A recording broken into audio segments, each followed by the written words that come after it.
Assalamualaikum warahmatullahi wabarakatuh. Sebelumnya perkenalkan, nama saya Fainur Fadila dari program studi akuntansi Universitas Duta Bangsa Surakarta.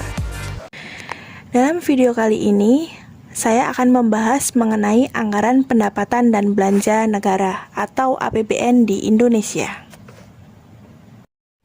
Sebelum mengetahui lebih mendalam mengenai APBN di Indonesia, alangkah baiknya kita mengetahui tentang pengertian APBN. APBN adalah Rencana Keuangan Tahunan Pemerintah Negara Indonesia yang disetujui oleh Dewan Perwakilan Rakyat. APBN berisi daftar sistematis dan terperinci yang memuat rencana penerimaan dan pengeluaran negara selama 1 tahun anggaran, yaitu 1 Januari sampai dengan 31 Desember. Untuk APBN, perubahan APBN dan pertanggungjawaban APBN setiap tahun ditetapkan dengan undang-undang. Dasar Hukum APBN. Menurut Undang-Undang Dasar 1945, merupakan dasar hukum yang paling tinggi dalam struktur perundang-undangan di Indonesia. Oleh karena itu, peraturan mengenai keuangan negara selalu didasarkan pada undang-undang, khususnya dalam bab 8, Undang-Undang Dasar 1945, Amandemen 8, Pasal 23 mengatur tentang anggaran pendapatan dan belanja negara atau disebut dengan APBN. Poin selanjutnya yaitu struktur APBN. Struktur APBN dibagi menjadi 4. Yang pertama ada pendapatan negara dan hibah. Untuk yang kedua ada belanja negara.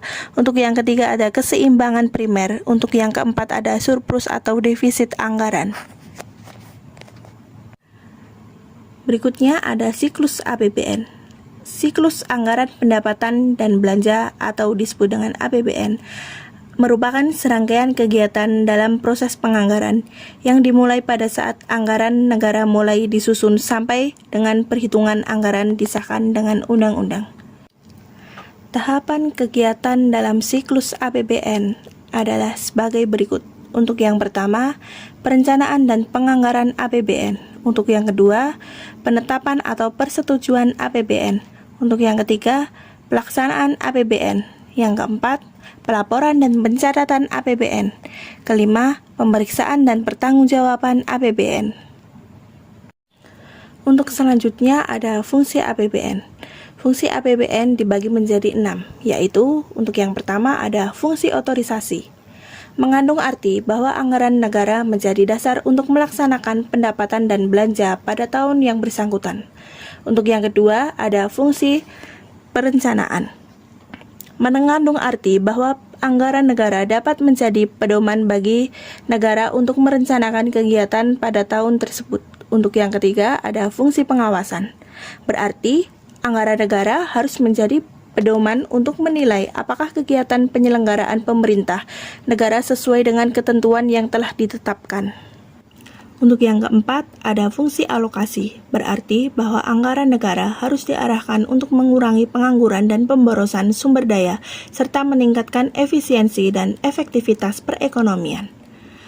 Untuk yang kelima, ada fungsi distribusi, berarti bahwa kebijakan anggaran negara harus memperhatikan rasa keadilan dan kepatutan. Yang keenam, ada fungsi stabilisasi. Memiliki makna bahwa anggaran pemerintah menjadi alat kontrasepsi, pemelihara, dan pengupayaan keseimbangan fundamental perekonomian. Poin selanjutnya mengenai prinsip penyusunan APBN.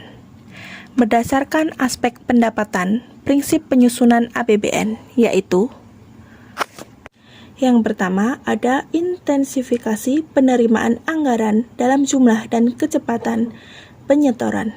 Untuk yang kedua ada intensifikasi penagihan dan pengumutan piutang negara.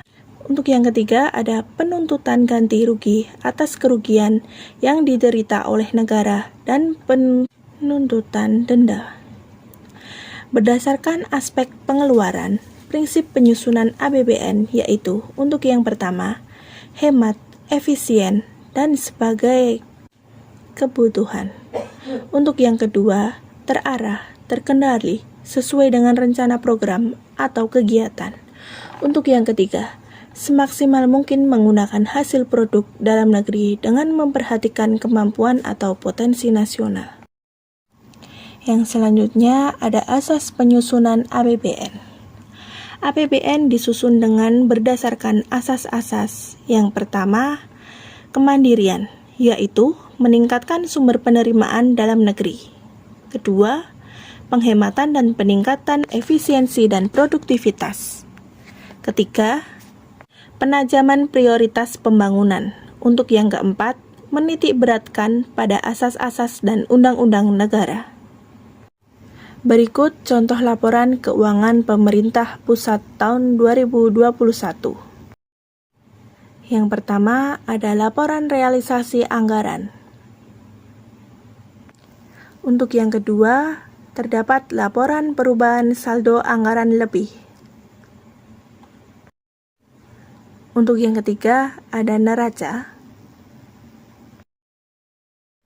Yang keempat, ada laporan operasional. Yang kelima, ada laporan perubahan ekuitas. Sekian penjelasan dari saya mengenai APBN di Indonesia. Semoga bermanfaat. Ketemu lagi di video selanjutnya. Wassalamualaikum warahmatullahi wabarakatuh.